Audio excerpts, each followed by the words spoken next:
Hi, this is Ranjini Nambiar at The Dope. Today we have with us Revati Iyer, a superwoman for me.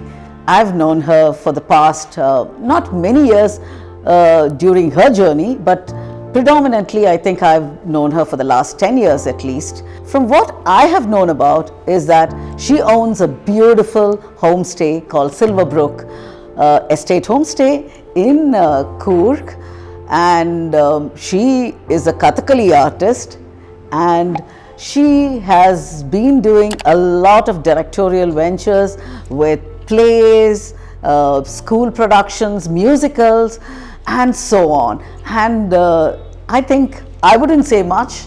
I would want to speak to Revati and understand more about her.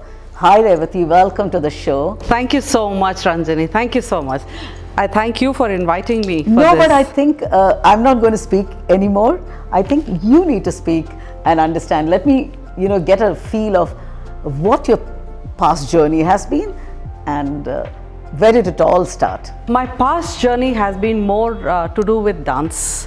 So as I was growing up, I learned Kathakali, and more so when I was learning Kathakali, I was more interested in doing male roles, because I found male roles to be more challenging and had more substance compared to female roles because of the mythological characters that they were.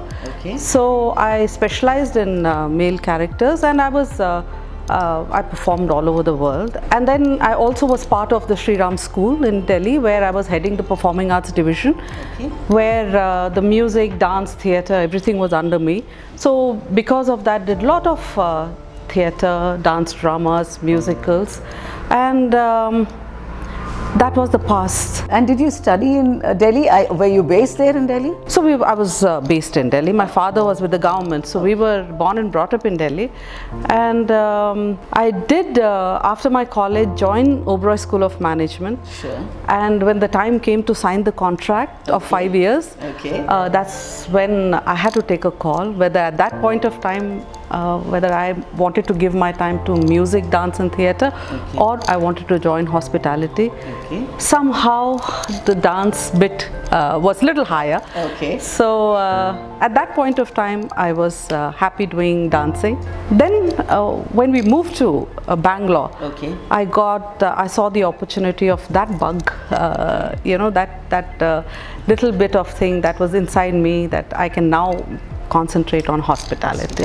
Is that the shift from what made you shift into the hospitality industry, or was it into a travel industry or a hospitality industry?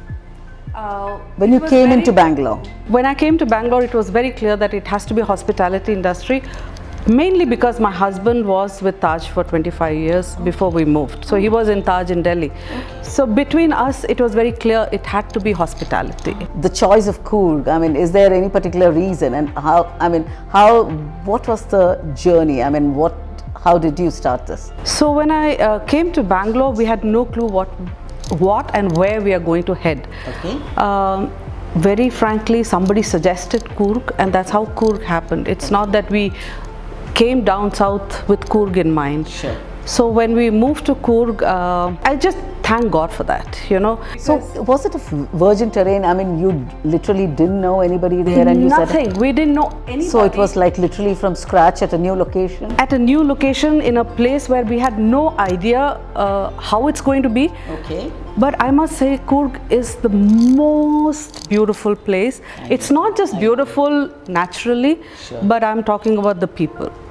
We are able, and we have been successfully running our venture, settled down happily there, only because of the love and support of the people there. But don't you also think, I've heard so much about over-tourism in Coorg, for example. I've heard about I'm sure you know the data. I would want to understand about, there are many authorized and unauthorized. And I know Silver Brook, for example, has won many awards for the best homestay. Just understand, can you tell me that where has it been? Is it an organized, or is over tourism killing the industry there? When you say over tourism, let me tell you, over tourism as far as supply is concerned, Okay. is what I feel is there. Like there's too many homestays which have cropped up, legal, illegal, like what you're saying. Too many resorts are there, too many hotels have come in. Compared to the demand, not so many tourists, but there are too many room nights which are available. So that's where the over tourism is. It's not that there are too many people coming in. No, the over tourism is basically the number of hotels and homestays which have come. The only thing that we have to, like you raise the topic, so I'm saying is that somewhere if we can, which the government is doing now, touch wood, is somewhere control the quality and standard of service that is provided, even in homestay sector, making it legal so that there is no issues involved, and standardizing, at least the minimum standard is given to the tourists. But I thought with Karnataka government, with the Aditi Devo Bhava concept, I've heard some years back when the tourism policy was raised, didn't they have the set standards what a homestay should follow? So they have. They have. They have. Okay. Out of 2,000 odd homestays, only 400 are approved, which means to say is that only these many are following those rules and regulations. So it's basically still 70% who are clueless about these rules and regulations, because they don't have those, they don't follow under that category. And another interesting factor in Coorg which I've noticed is sustainability. I think with the floods and everything, the question of sustainability, I think the question of not preserving Mother Nature came up in a big way. Can we have your views on that? Very true. No, I think it's just got to do with our way of living. It is not just with tourism as such. It's the way we live, right? Okay. That has to go a drastic change. Okay. You know? I remember when I was growing up, when we used to travel from Delhi to Kerala, my mother used to take the banana leaf, and she would just saute it a little bit on top of fire and use it to pack the food. Right, I'm talking about simple things. Okay, now let's not go very big, but I'm talking about simple way of life. And then we would get one pack each, we would eat, and we would throw it. Just never used to have any issues. I do that even now when I go home. And I bring back my food like that. Yeah, exactly. And we had this matka, which was water was filled, and we would use it and reuse it. Now and when we were growing up, plastic was a fancy thing. We got a plastic paper mint. It was something very fancy. We would keep it for any, occasion. Somewhere down the line, I think things have gone awry. So we have kind of ourselves to be blamed. Now coming to the way of life has now seeped into so many other fields also. So when we have tourism coming into Coorg, we see all the plastics coming into Coorg, we see all the when we talk about rains and the flooding, all that is result of deforestation. Yeah, exactly. And with the amount of number of resorts and the stays, and I think too many concrete buildings coming up, unauthorized at unauthorized places. Let me understand about Silver Brook. What have you taken for the sustainability in your organization? Like as far as Silver Brook, the homestay is concerned. We started with the whole concept of sustainability in our head. So when we built our home, we built with broken down doors, windows, pillars. We got the broken down, in rundown condition, we reused them. We kind of renovated the whole thing, and then we reused them. Just our way of preserving not only the culture and the art, because these would speak of an era which is now slowly diminishing, but also conservation of wood, because it's like we are recycling the wood, as simple as that. Yes. And when the running, again, while we are running the place, we've got so many things that we use. We keep the Indian towels. We do keep the Turkish towels, but we do keep the Indian towels with a note saying we encourage you to use the thinner ones, because they use less water as compared to the Turkish towel, and they easily dry. So that's Plus, when we give water, we kind of give them in a jug. We don't use plastic. It's completely plastic free. Okay. So we give them in a jug and encourage them to use only as much as they want, instead of wasting.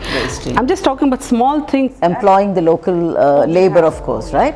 We have our labor comes from the local village nearby. And the produce is also from the same region? Right. Produce is also from the same. We buy the local produce. We go to Madikeri town and buy the local produce, which we don't grow. We organically grow our own vegetables and fruit.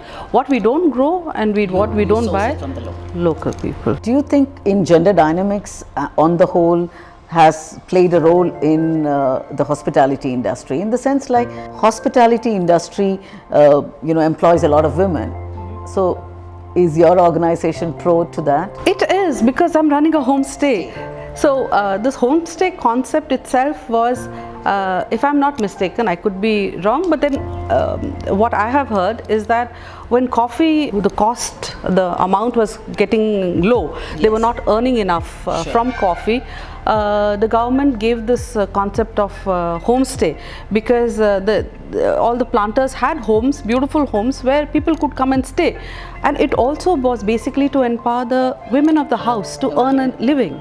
So I think the whole concept of a homestay was very pro women encourage and empowerment. I feel basically. So now, coming almost to the close of our chat, do you think that are you part of some organizations, the travel trade bodies in Bangalore or otherwise? Or tell me about the accolades which you have won. That would be much more. I'm sure you'll have a long list. I'll quickly run through both. Sure. Because both are important. Sure. When you're running any organization, and especially in travel and trade, you can't live alone. You can't work alone. You have to have the support and love of your other people around who are in the travel industry. So being part of KTF, that's Karnataka Tourism Forum. Sure. I've been part of SCUL, which is also there. Without their support, I don't think we would have existed, because you do have the connection. Now, coming to the awards, yes, we were lucky. We just did our bit, and we were lucky to get the Best Homestay in India award from the Lonely Planet. So that was a huge boost. And a couple of years ago, we got the Best Homestay in Karnataka award from the government. Government as well. And thank you so much. And I know that everybody envies you're wearing the Kodava sari all the time. I love it myself. Thank you so much, Revati. Thank you. And it was such a pleasure having you on our show. Thank you so much. Bye. Bye. So we come to the end of this episode, and I'm sure you would love this. So like, share, subscribe to The Dope. Bye.